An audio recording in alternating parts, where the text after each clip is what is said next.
This is Money Talks.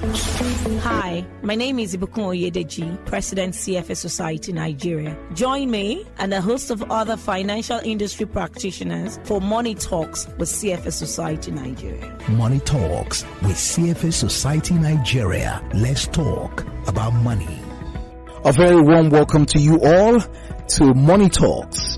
Money Talks is brought to you by CFA Society Nigeria and it's a financial literacy program. Smart Uzechi is my name. You can call me Captain Smart and that'll be alright. Today, Tosin Ojo is my guest on the program. Tosin Ojo is a partner at Sahel Capital Agribusiness Managers, the leading agribusiness private equity firm in West Africa. At Sahel Capital, she leads the deal team for the equity fund, fundraising activities, and supports the executives of portfolio companies in driving value creation. In this role, she is on the board of Dainty Farms Limited. Tosin has about 16 years of experience spanning private equity, financial advisory, asset management, and investment research. Prior to Sahel Capital, Tosin led Verbohate, a financial advisory firm she founded. Also, she has previously worked at Chapel Hill Denham, Cardinal Stone, Vertiva, and Stanbic IBTC Bank. Outside her full-time role at Sahel Capital, she's a chair at the Mutual Funds Investment Committee for ARM Investment Managers, which manages over 60 billion naira across 6 mutual funds. Tosin is a CFA charter holder. She also holds a bachelor's degree from Obafemi Awolowo University, Nigeria, and an MBA from the University of Oxford Side Business School, UK. Let's welcome Tosin Ojo to the program this evening.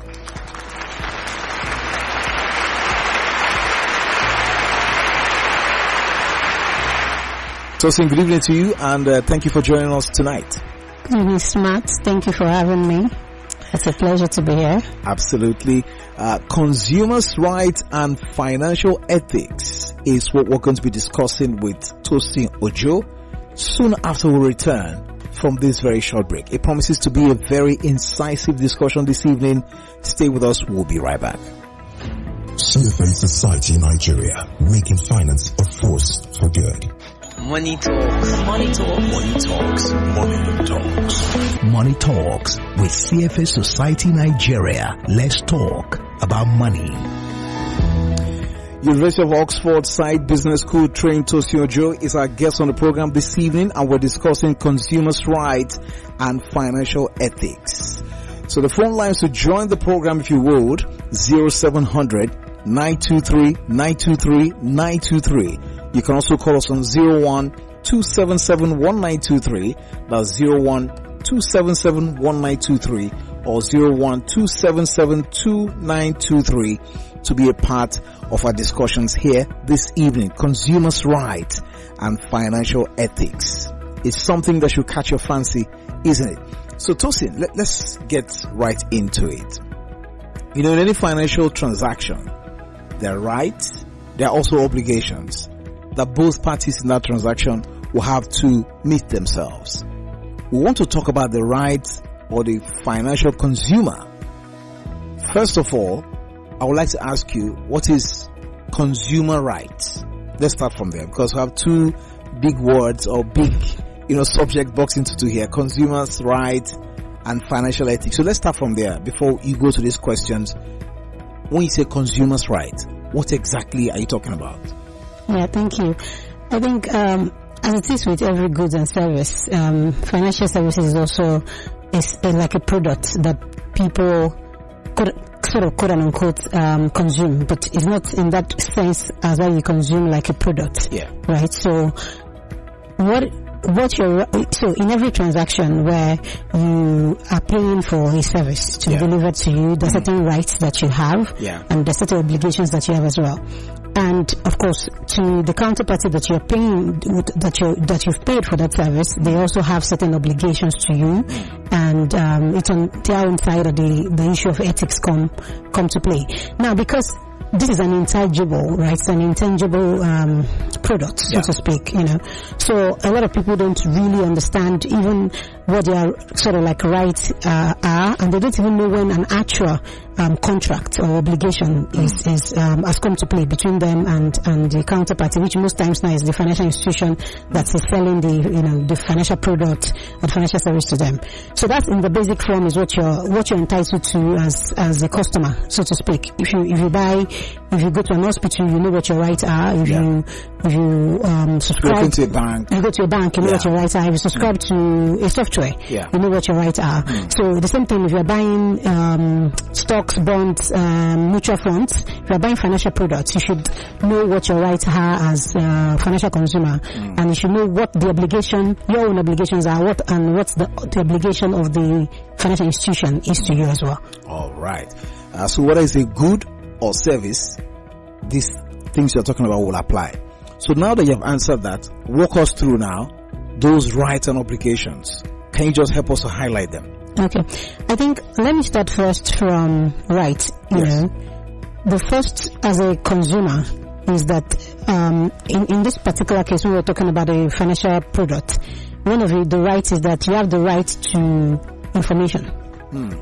Because financial products trade, on information is intangible. So whatever decision you're making, it's as good as the information that is made available to you. So you have the right to information. As a matter of fact, I would say maybe apart from one or two other things I'm going to mention, this particular right to information probably encapsulates most of the things that a financial consumer should know. And what you find out is that a lot of people are not keen on getting information or on even understanding information. That's number one. You have the right to information. Now you have the right to information in a way that you can understand it. It's just like if you go to a doctor and he's telling you about a condition and he's giving you also a medical jargon and you don't understand what he's saying. It is your right as a patient to ask the doctor to kind of break it down to you for you. In Nigeria? No, you're right as a patient. Doctor only answer question for Nigeria. But you're right. Doctor will say, do you want to be a doctor? You can go to the medical school.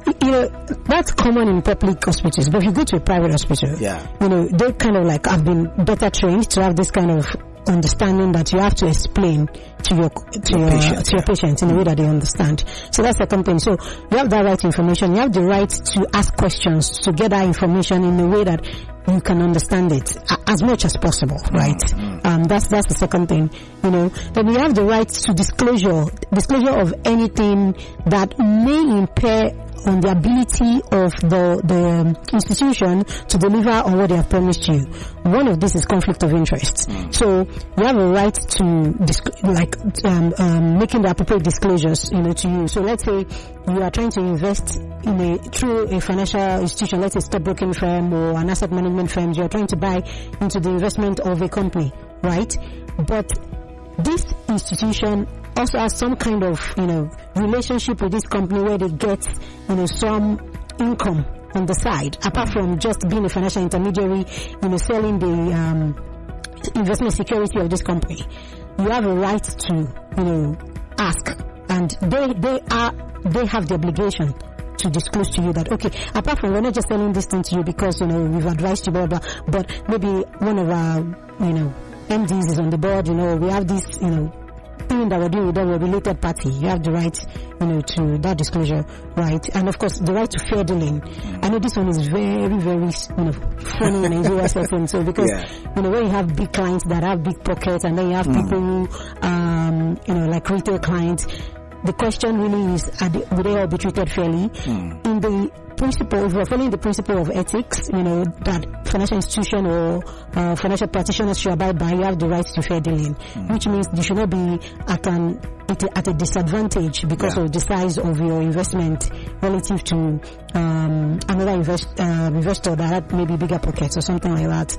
I think those fairly captures like what your rights are as a financial consumer. Now, okay. I wanted to touch briefly in terms of your obligation. Okay. Now, your whole obligation is to understand the information that has been given to you and base your investment decisions on the understanding of what has been given to you. Now, you know, when investment securities are being issued, there's like all these big documents that has a lot of information. We call them prospectus, and then they are tiny letters. Why do they write them in tiny letters if they want people to actually read them? Because they will just say, Nigeria will just say, where will I sign? Because sign here. He has not read it. Because looking at the document is bulky and the letters are tiny. So I'll answer that in two ways. The first is that many Nigerians are lazy about reading. And that's an attitude that people should correct before you sign your life away. Whether you're buying an insurance product, subscribe, you are buying an investment security shares, whatever it is, you should make an habit of reading. I think it's very, very important. It's very critical. We cannot overemphasize it. Nigerians are very impatient. They don't like reading. They don't like anything that has to do with information. Like, why are you stressing me? Where am I supposed to sign? And they're just always quick to sign. Yes. Now, of course, there are also sometimes some institutions have mischievous intent. Yeah. They hide some things in those tiny print. Now, depending on the size of your investment, because at the end of the day, I know I said earlier that everybody should be treated fairly, but the reality is that if you're going to commit huge amounts of funds to something, you should take extra caution, have extra due diligence, right? That's where the work of financial advisors and intermediaries come in. When you receive those things, if you read it, you may have read it and not even understand, then you should try and rely on trusted experts as financial intermediaries who have your best interest at heart, to kind of break those things down to you and let you understand, what you're really signing to. Almost every investment documents that you receive and you sign, there's a disclaimer that's always there that returns are not guaranteed. You have taken this decision, with your clear head, clear mind, and you have read it, and you understand the risk and everything, and you sign. Yeah. So that's the assumption. So you haven't done that, really, that's the assumption, embedded in all of that. So these are the two ways I will explain it. As an individual, try to form an habit of reading and understanding. There'll be so many things there that, are difficult to understand. But as pointers, let me point people to a few things that they should read when they should pay attention to when they want to read. They should go to disclaimers. Disclaimers are always standard, but they should look for exceptions. So if they say something like, if something happens, is at no recourse to us, especially if the institution is absolving themselves of every obligation, including what, if you think about it in a common sense fashion, is supposed to be their obligation. So, for example, if their staff, kind of give you the wrong information, or there's fraud or something that they should be liable for. If they put that in there and say they are not liable for anything, that's a red flag. So people should pay attention to those sort of things. There are general things that they will say. They don't control prices of investment securities. They can move against you, and if that happens, we're not liable. All of that. But when you look at things that has to do with the ethics of the institution, and you see that essentially they are pushing everything to your corner, like we're not liable for everything, then that should raise a red flag. You should ask questions. In case you're joining us now, it's Money Talks, brought to you by CFA Society Nigeria. Tosin Ojo is the guest on the program, and we are talking today consumers' rights and financial ethics. If you have questions around that, you can begin to call us now, 0700-923-923-923, or you can call 01-277-1923. There's also 01-277-2923 or 0817-313-6193 on WhatsApp, so you can get answers to questions.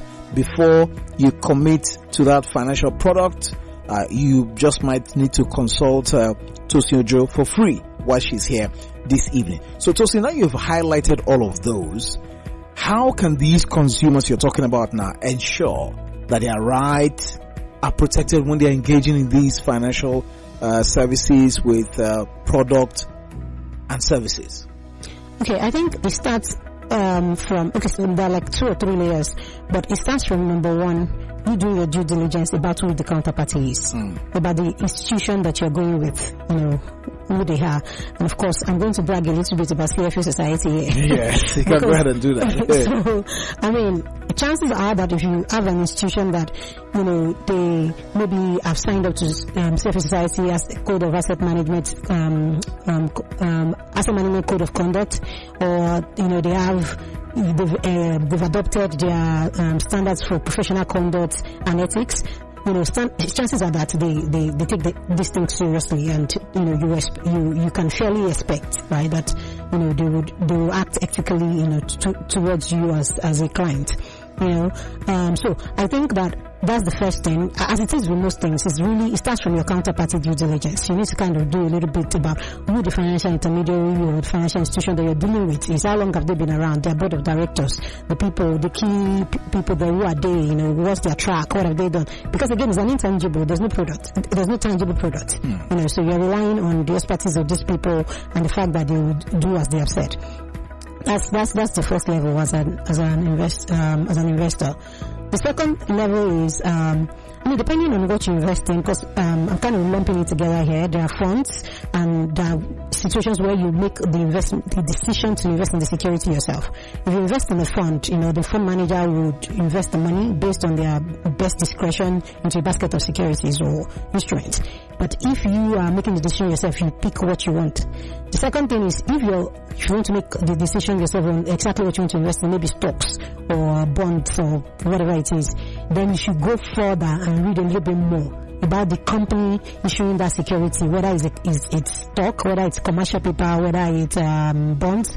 You should read a little bit more, because essentially the credibility, what you're investing in is tied to the credibility of that company, right? Whether their financial statements are true, whether it truly reflects the state of the company, whether the company will be around as a going concern, whether the directors, are ethical people, all of that. So if you are taking that decision, you have to go that extra mile. Recommendation though is that if you're a retail investor, it's good to go through funds so that you save yourself all of this. Right? You can just rely on the expertise of the counterparty, the fund manager. All right, you can join the conversation here by calling 01-277-1923 or 01-277-2923. That's also 0700-923-923-923. Okay, Tosin, let's talk about the obligations of these financial service providers to their consumers or their customers, as we're talking about now. What sort of information should financial institutions disclose to these consumers, especially as it has to do with fees? Sometimes they even go and do commercials. They say terms and conditions apply, those kind of things. What exactly should they be pushing out there for their clients? So, like I've mentioned earlier, they need to disclose.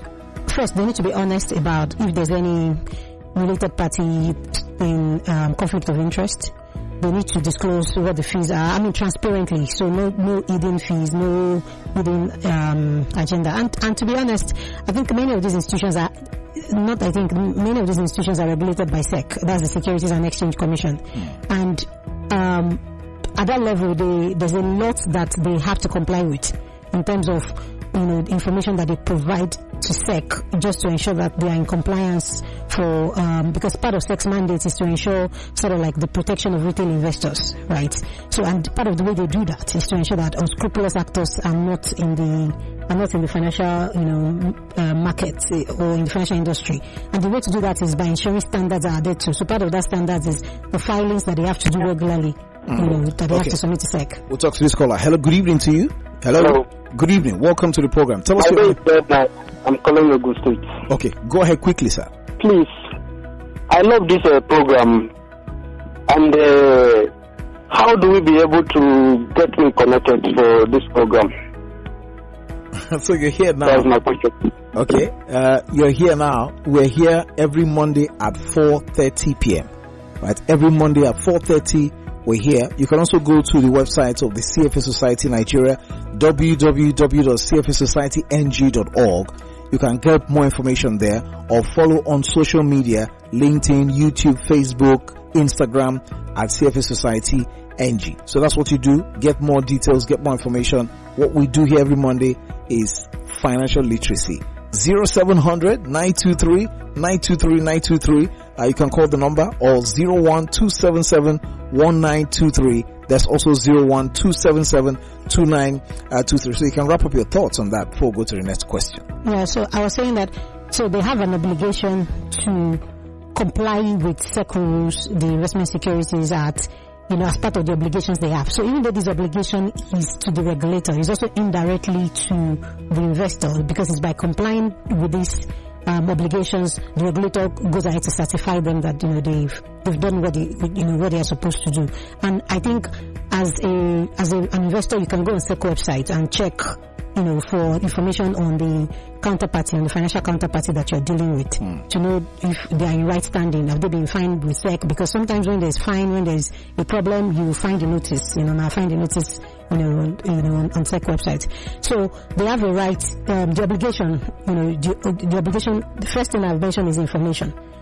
If your financial institution or intermediary is hiding information from you, that's a big red flag. You need to ask questions, and they have to provide information for you. Right. All right. Okay, so in case you bought before shares, bonds, commercial papers, or thereabout, or you have engaged in any financial transaction and you felt hard done by, or you felt cheated or treated unfairly, you can ask questions as to what to do. If you have not done anything, perhaps you have tried to do something, I have not gotten an answer that has actually that's soothed you, you can talk to us here on the program. Tosin's here, she's the expert, she'll provide answers. Now Tosin, you talked about regulators like SEC right now.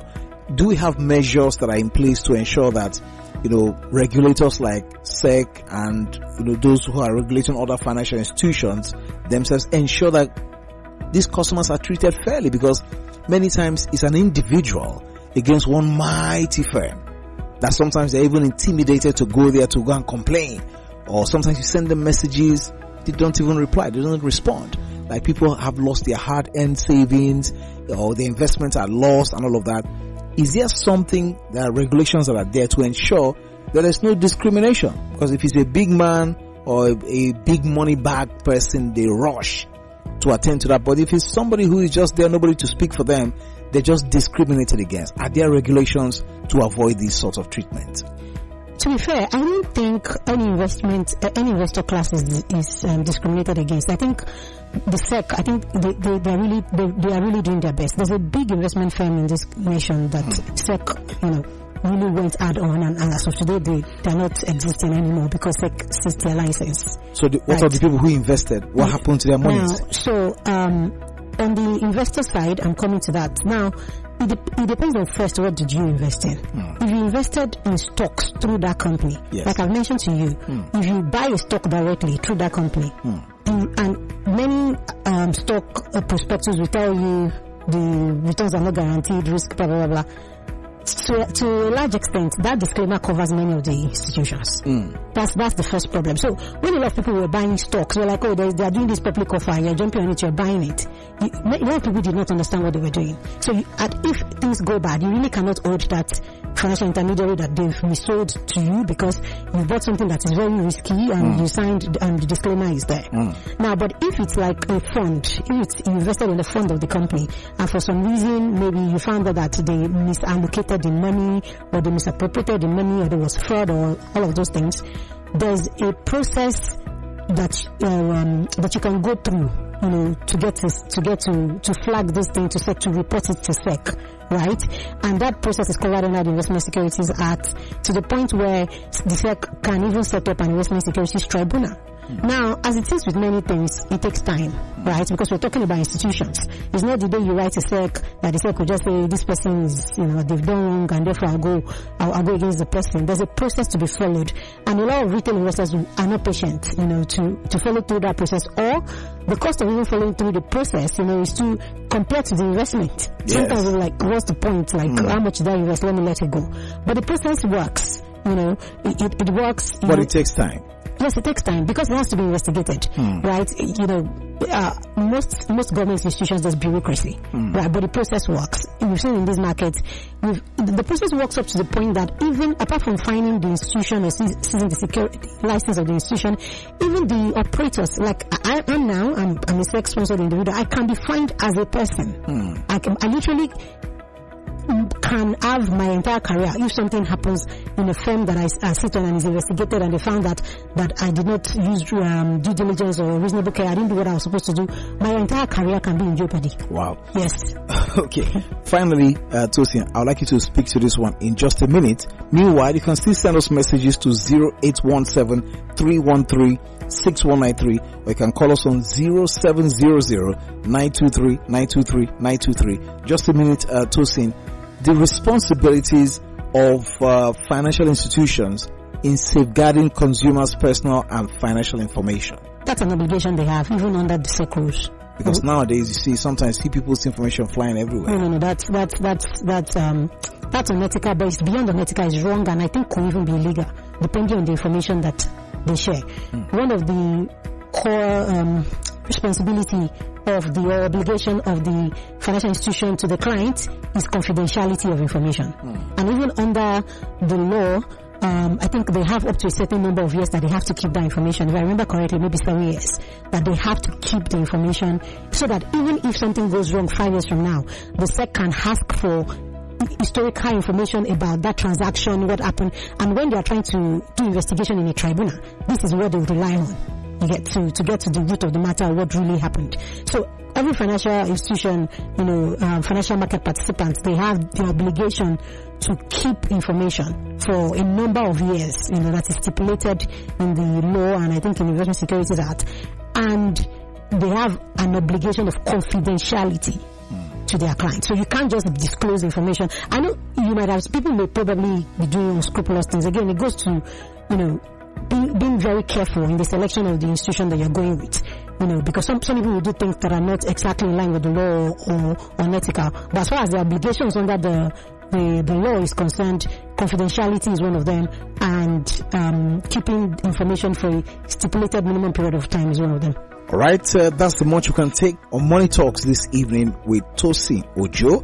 Tosin Ojo, I told you earlier, she's University of Oxford Science Business School trained, and you've seen that in the submissions she has made this evening. Tosin, thank you very much for coming. Thank you for having me, Smart. And many thanks to you, the listener, for staying with us. We're back next time. Be sure to keep a date with us. CFA Society Nigeria, they make finances a force for good. We'll be back another time.